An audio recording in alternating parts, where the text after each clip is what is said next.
I swear the old photo album smiled at me. I don't mean metaphorically, or in that poetic. I thought I saw something way my mother used to describe déjà vu. I mean the photo inside actually changed. One face, her face, shifted right in front of me. I blinked at the page until my eyes stung, trying to convince myself I was exhausted, dehydrated, anything. But no amount of rationalizing changes what I saw. One face changed. Hers. And the worst part? The expression she wore in the picture wasn't human anymore. My name is Lauren Mitchell, and for most of my life, I believed memories were the safest things we owned. Unchangeable, untouchable, frozen in time exactly as they happened. My grandmother, however, used to whisper a different story. Photographs hold pieces of us, she'd tell me, tapping her wrinkled finger on the glossy print. And sometimes, we leave behind more than we meant to. I always thought she was being dramatic. She was the kind of woman who stirred her tea counterclockwise to keep the spirits calm. When she passed last winter, my mother asked me to clean out her house, mostly because I was the only one who wasn't emotionally wrecked by it. I thought I was fine. I thought grief was something I could outrun by staying busy. But the truth is, grief waits, and it knows how to find you. On my second night alone in her house, while the November wind rattled the shutters like fingernails tapping from the outside, I found it. The album. Thick brown leather. Gold edges. Heavy enough to feel alive. It had been tucked beneath her bed, wrapped in a scarf that smelled faintly of rosewater and old winters. When I opened it, everything felt familiar. Safe, even. Until it didn't. It started with a picture I'd seen 100 times. Grandma and her younger sister, Ruth, standing in front of the church during a 1987 spring festival. Ruth was always stiff in photos, her smile tight and forced. Except today. She was smiling softly, almost tenderly. Warmth instead of her usual rigid expression. I frowned. That's wrong. I leaned closer, squinting at the picture like the answer might reveal itself in tiny dots of ink. Maybe I misremembered the original. Maybe grief was playing tricks. But then something else caught my eye. A shadow. Not the natural kind, not from trees or buildings. This shadow stretched behind Ruth at an angle the sunlight couldn't possibly cast. I traced its outline with my fingertip. It looked almost like a person. Tall. Thin. There, but not part of the moment. I turned to the next page. A birthday party photo from 1992. Balloons, candles, my mother cutting cake. And Ruth again. Only this time, she wasn't smiling. Her eyes were narrowed, terrified, looking behind her like someone had whispered her name. I flipped back. Smile. Forward. Flip forward again. Fear. Sideways. My skin prickled. Photographs don't change. They fade, curl, wrinkle, sure, but they don't rewrite themselves. Unless something or someone was rewriting them.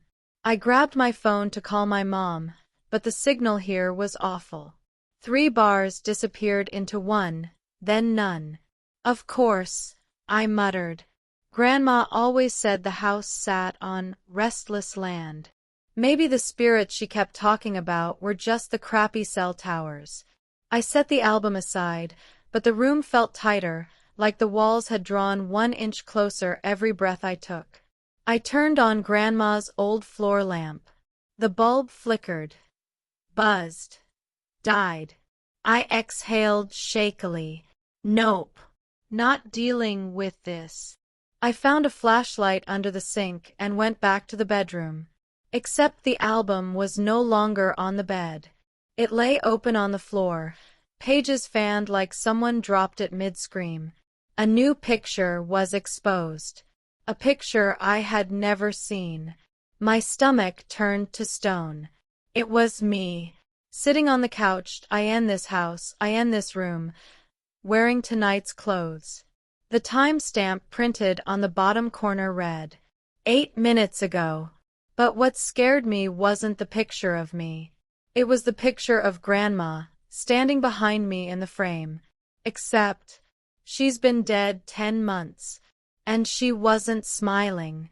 Her face was twisted, jaw clenched, eyes wide, like she was screaming something at me. Or warning me. I spun around, shining the flashlight wildly. Nothing. Just the old furniture and shadows dancing with the breeze. Lauren, I whispered to myself. You're tired. You're imagining things. But the house didn't feel empty. It felt crowded. Like someone had been waiting a long time for me to come home. I forced myself back into the chair, the photo album heavy in my lap. If someone was pranking me, they were doing a terrifyingly good job. But pranks didn't explain the subtle scent of rose water drifting past me, the exact perfume Grandma used to wear. I turned the page. Another picture. This one from 2005. A picnic. Me at 9 years old, holding an ice pop, grinning with missing teeth. Beside me sat Grandma and Ruth. Only, Ruth's face was wrong again. Distorted. Her eyes looking somewhere off frame. Her lips parted, frozen midward. Her features pulling downward, like gravity was trying to drag her face off her skull. What the hell? I whispered. I lifted the page. Something cold touched the back of my hand. I jerked back, heart slamming into my ribs. The room was empty. But the photo had changed again. Ruth's head was now fully turned toward me. Not 9-year-old me. Me, Lauren. Present day. Sitting here. Right now. Her printed eyes stared straight at me, following my movement like a living person. I snapped the album shut. Stop! My voice broke, echoing across the room, bouncing off old wallpaper and worn hardwood. I didn't mean to yell, but I couldn't breathe. I pushed the album away, but the house pushed back. The air thickened, humming with low vibrations, like someone whispering through the walls. A soft shuffle of fabric drifted from the hallway. I called out, "Mom!" Silence. Then, a soft, muffled cry. A woman's cry. From the attic. I froze. Grandma always said the attic was off limits, because the past likes to hide up there. I didn't want to go. But something pulled me, curiosity, dread, grief, all tangled together. I climbed the narrow staircase, flashlight trembling in my hand. When I reached the top, dust floated like snow in the beam of light. The attic was quiet, except for a small wooden box in the corner. And it was open. Inside were letters. Lots of letters. All addressed to Ruth Mitchell delivered. Returned to sender. The most recent one dated just 2 weeks before Grandma died. I lifted the first envelope. My flashlight flickered. A voice, soft, trembling, brushed my ear like cold breath. Don't look. I dropped the letter, stumbled back, nearly falling over a trunk. My heart pounded so loud it drowned out the world. Someone was here. Or something. I forced myself to look at the letter that had fallen open on the floor. Grandma's handwriting. Shaking now. She visited again. Or the picture of her did. I can't tell anymore. She changes every time. I'm afraid she's not Ruth anymore. My body went cold. What did she mean, not Ruth anymore? Another letter. I think I brought something home from the funeral. Something followed me. It hides in photos. It likes faces, especially hers. The attic air grew colder. I felt eyes on me, watching, waiting. I bolted downstairs with the letters clutched to my chest. The album lay open again. And this time, the page had changed entirely.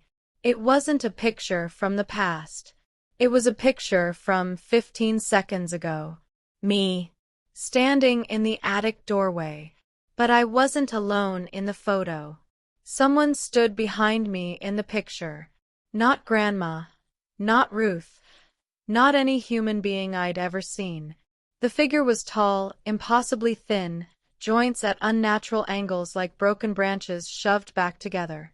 Its face, if it had one, was blurred, smeared like paint wiped while still wet. But I could see where a mouth should be. And it was smiling. Smiling too wide. Smiling like the album itself had taught it how. I staggered back, knocking over a lamp.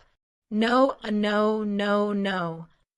The house groaned, floorboards stretching, walls expanding with a deep, hungry creak. Another photo printed itself across the page as I watched. A brand new image. Me, running, straight toward the front door. The timestamp read, 1 minute from now. The album wasn't just showing the past. It was showing the future. My future. My fate. Unless I ran now. I grabbed my coat, sprinted to the door, but it slammed shut before I reached it. Hard. Violent. Something cold brushed my shoulder. I spun around. A shadow stretched from the hallway to my feet. Slow. Deliberate. Growing longer. I backed away until my spine hit the wall. My breathing turned shallow. Why me? I whispered. The album answered. A page flipped on its own. A picture from Ruth and Grandma in their 20s. But Ruth's face was gone. I don't mean blurred. I mean gone. Smooth skin where features should be. The next page. All pictures of Ruth, faceless, or screaming, or looking behind her at that same tall, thin shadow. Letter after letter scattered on the floor, Grandma's handwriting trembling across every page. I'm sorry. I shouldn't have taken its picture. It hates being seen. It follows the bloodline. It takes the faces of the women first. It starts with the album. My throat closed. It wasn't Ruth in the photos. It was never Ruth. It was wearing her face. And now, it wanted mine. I don't remember how I got out of the house. One moment the shadow towered over me, its smile stretching, widening, pulling at the edges of reality like it was peeling open the room. The next, I was sitting in my car on the side of the highway, shaking violently, headlights illuminating the empty road. The album sat on the passenger seat. I don't remember grabbing it. I don't remember running with it. I don't remember choosing to keep it. But I couldn't leave it behind. Not when it followed Grandma. Not when it changed Ruth. Not when it printed my future. The album hums sometimes. At night. When I try to sleep. Sometimes I hear pages flipping even when I'm not touching it. And once, just once, I heard a soft giggle. Like a child admiring a secret. I know I should burn it, bury it, destroy it. But there's a part of me that needs to understand what it wants. Why it chose my family. Why it chose me. And worst of all, why the newest picture, taken without my permission, shows me sleeping in my bed with the tall shadow standing over me. Smiling. If photographs really do capture pieces of us, then what happens when the photo starts giving pieces back? Tell me, would you still keep the album?